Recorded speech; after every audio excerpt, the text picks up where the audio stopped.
Hello hi welcome नमस्ते, मेरा नाम ऋतिक और आज हम फिर से बात करने वाले हैं एक और इम्पोर्टेंट वीडियो की। तो ये वीडियो उन बच्चों के लिए मोस्ट इंपॉर्टेंट है जिनका बीए प्रोग्राम में सेकंड सेमेस्टर का एग्जाम अब होने वाला है। तो चलो फिर शुरुआत करते हैं सेकंड लेसन की। सेकंड लेसन के ऊपर पहली वीडियो में बना चुका हूं, जिसने अब तक वो ना देखी हो उसका लिंक माई टैब पे लगा दूंगा, आप वहां पे जाकर आराम से देख सकते हैं। तो आज हम इस वीडियो में फिर से बात करने वाले हैं, ठीक है, कौन सा मेथड की, pictorial methods in descriptive stats. इसके दो मेथड इंपॉर्टेंट जो थे डिस्कस कर चुका हूं मैं पिछली वीडियो में। आज हम सिर्फ इस वीडियो में एकमात्र मेथड की ओर बात करने वाले हैं, जिसका नाम क्या है पता लग जाएगा बस अब आपको, ठीक है। तो चलो फिर देखते हैं बार चार्ट्स। अब बात है बार चार्ट की हेल्प से हम कैसे डाटा को शो कर सकते हैं, उसके ऊपर बात कर रहे हैं सिर्फ हम इस वीडियो में। तो देखते हैं। अब हमारे पास ना एक डाटा है कि भाई ये दे रखे हैं नंबर ऑफ ईयर्स, ये रहे 2010, 2015, 2020, ठीक है, जहां पे टू व्हीलर की एक कंपनी की सेल कितनी थी, ठीक है।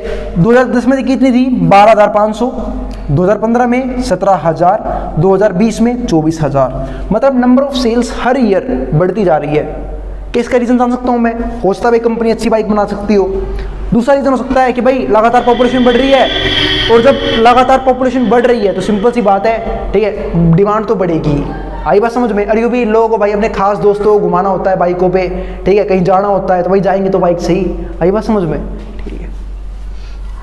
तो देखते हैं यहाँ पे, तो ये थे हमारे पास नंबर ऑफ ईयर्स, और यहाँ पे क्या है टू व्हीलर सेल्स, कितनी कितनी बाइकें सेल की गई हैं।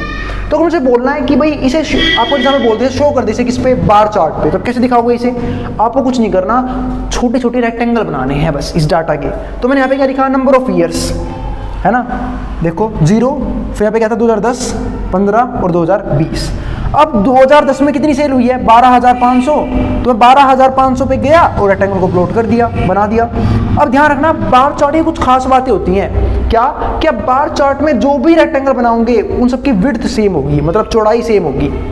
आपने जो एक बार डिसाइड कर लिया हो सकती है यहाँ पे थोड़ी बहुत अलग हो, क्योंकि मैंने खुद हाथ से ड्रॉ किया है। जब स्केल से ड्रॉ करोगे आप सबको सेम ड्रॉ करोगे। आई बात समझ में, तो ध्यान रखना इस बात का।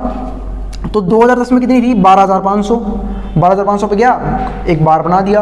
2015 पे कितनी थी 17,000, 17,000 को ढूंढा ग्राफ पे, देखो यहाँ के आसपास आएगा 17,000, इससे नीचे नीचे आएगा, और फिर ये क्या आ गया एक बार बना दिया। ऐसी बात करूँ 2020 में कितनी सेल हुई थी 24,000, तो 24,000 पे गया और मैंने क्या कर दिया एक बार बना दिया, ये देखो 24,000, 25,000 से बस थोड़ा सा नीचे रहेगा 24,000। आई बात समझ में, और बार बना दिया। इसे क्या बोलते हैं बार चार्ट बनाना। आई बात समझ में। ये था तो हमारा वर्टिकल क्यों, क्योंकि यहाँ पे खड़े बार्स बन रहे थे। आई बात समझ में, मैंने क्या बोला इसे वर्टिकल।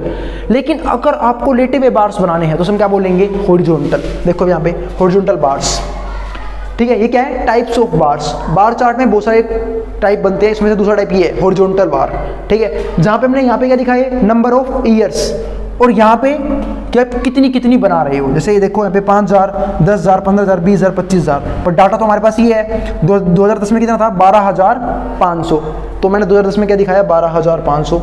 फिर 2015 में कितना था 17,000, तो मैंने क्या दिखा दिया 17,000 तक का बार बना दिया। फिर मैंने देखा 2020 में कितना है 24,000, तो मैंने 24,000 तक का बार बना दिया। आई बात समझ में। तो ये तो था सिर्फ क्या डाटा, सिर्फ वो भी किसका टू व्हीलर्स का, ठीक है। तो उसके हमने दोनों तरह के बार चार्ट बनाने सीख लिए। एक तो कौन सा हॉरिजॉन्टल बार चार्ट कैसे बनता है, एक वर्टिकल बार चार्ट कैसे बनता है। आई बात समझ में। एग्जाम में कोई सा कर सकता है हॉरिजॉन्टल भी वर्टिकल भी, ठीक है। जब हॉरिजॉन्टल बोला होगा तो आप ऐसे बार चार्ट बनाओगे, ठीक है, और वर्टिकल में ऐसे बार चार्ट बनाओगे। और फिर से बात ध्यान रखना चौड़ाई सेम होगी हर एक रेक्टेंगुलर बार की। आई बात समझ में। लेकिन अब हमें ये समझना है कि अगर मल्टीपल डाटा शो करना हो भी बार चार्ट की हेल्प से, तो आप क्या शो करोगे, ऐसे डाटा बहुत सारे हो जाए। यहाँ पे सिर्फ बाइक का डाटा था, बाइक हो गई, स्कूटी हो गई, इन्हीं को बोलते हैं टू व्हीलर, ठीक है। लेकिन अगर डाटा बढ़ के 3 व्हीलर का आ जाए, 4 व्हीलर का आ जाए, तो कैसे बनाओगे उसको देखते हैं। अब ये हमारे पास डाटा है, ईयर 2010 है, फिर भी टू व्हीलर उतने ही है 12,500। अब 3 व्हीलर कौन से होते हैं, रिक्शा, है ना, पढ़ लो भाई, वरना आपको भी रिक्शा चलानी पड़ेगी आगे जाके। आई बात समझ में, ठीक है। फिर घर वाले रिक्शा दिला देंगे जिसके 3 टायर होंगे, ठीक है, उस पर घूमना पड़ेगा, मतलब घुमाना पड़ेगा और लोगों को, ठीक है। तो 3 ईयर्स का डाटा हमारे पास, 3 व्हीलर डाटा ये रहा 2010 में 18,900। और फिर आया 4 व्हीलर, है ना, रईस लोग हमारे इंडिया के जिनके पास कार होती है, ठीक है, तो कितना है 26,000। मतलब 2010 में मात्र 26,000 लोग हैं जिनके पास, जिन्होंने कार ली थी। 2015 में ठीक है। टू व्हीलर कितने थे 17,000। थ्री व्हीलर जो रिक्शा लिए है ना, कुछ बेरोजगार लोग बढ़ गए होंगे, उन्होंने रिक्शा ली होगी फिर से 11,000, ठीक है। और फोर व्हीलर कितने हो गए 33,500। 2020 में टू व्हीलर कितने हो गए 24,000 बढ़ के, ठीक है, क्योंकि भाई जनसंख्या बढ़ती जा रही है, बच्चे बढ़ते जा रहे हैं, ठीक है। फिर उन्हें घूमना भी होता है तो उन्हें अपनी हर जगह जाने के लिए बुगाटी निकालनी पड़ती है अपनी एक, है ना, बाइक होगी ना आप लोगों के पास भी, ठीक है। तो कितने थे 24,000, ठीक है। और फिर थ्री व्हीलर में कितना आ गया, इसमें आई गिरावट भाई 6,500, मतलब डिमांड कम हो गई। अब ये तो हो सकता है यार नकली रिक्शा बनाती होगी, या फिर हो सकता है बेरोजगार लोग कम हो गए होंगे, है ना भाई, तो 6,500 आ गया। ऐसे ही फोर व्हीलर में डिमांड फिर भी बढ़ती रही, कितनी हो गई 35,000। बहुत बढ़िया। तो ये आ गया हमारे पास डाटा। अब इसको शो कैसे करना है वो समझते हैं, ठीक है। आपको तीन तरह के ग्राफ लेने होंगे, जैसे मैंने ले रखे हैं। एक पे दिख रहा होगा आपको ब्लैक कलर से शेड कर रखा है, एक पे ब्लू से, और एक है सिंपल। आई बात समझ में। अब यहाँ ध्यान से देखा मैंने कि भाई 12,500 है 2010 में कितने टू व्हीलर्स, तो मैंने दिखाया टू व्हीलर्स को 12,500, देखो 10,000 से थोड़ा सा ऊपर है, ठीक है। फिर मैंने देखा 8,900 कौन से हैं थ्री व्हीलर्स वाले, तो ये आगे थ्री व्हीलर्स वाले 8,900।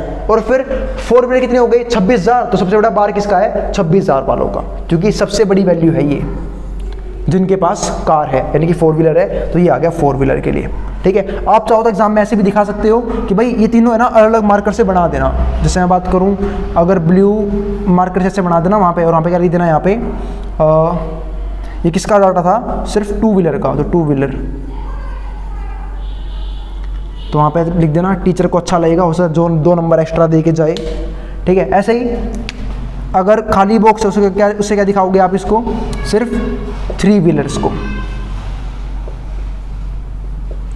और ऐसे ही अगर मान लो ब्लैक में मैं शेड कर दूं तो इससे क्या आ जाएंगे सारे फोर व्हीलर्स,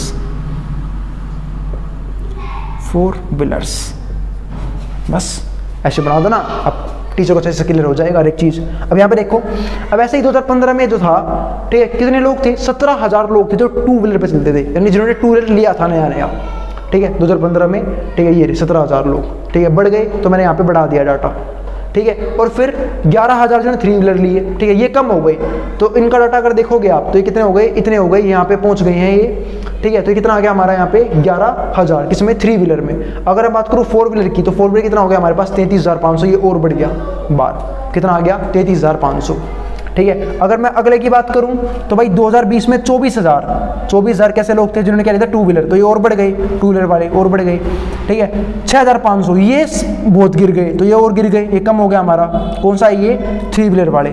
और जो फोर व्हीलर है उसकी डिमांड लगातार बढ़ती जा रही थी, कितने हो गए 35,000। बस ये आ गया हमारे पास वो डाटा, ठीक है, जिनके पास जो मतलब 3 सालों का जिन्होंने क्या लिए थे टू व्हीलर, थ्री व्हीलर और फोर व्हीलर, किसकी फॉर्म में, ठीक है, बार चार्ट की फॉर्म में। आई बात समझ में। इसके बाद अगली वीडियो में सिर्फ एक मेथड और रहेगा, इसका नाम क्या है हिस्टोग्राम।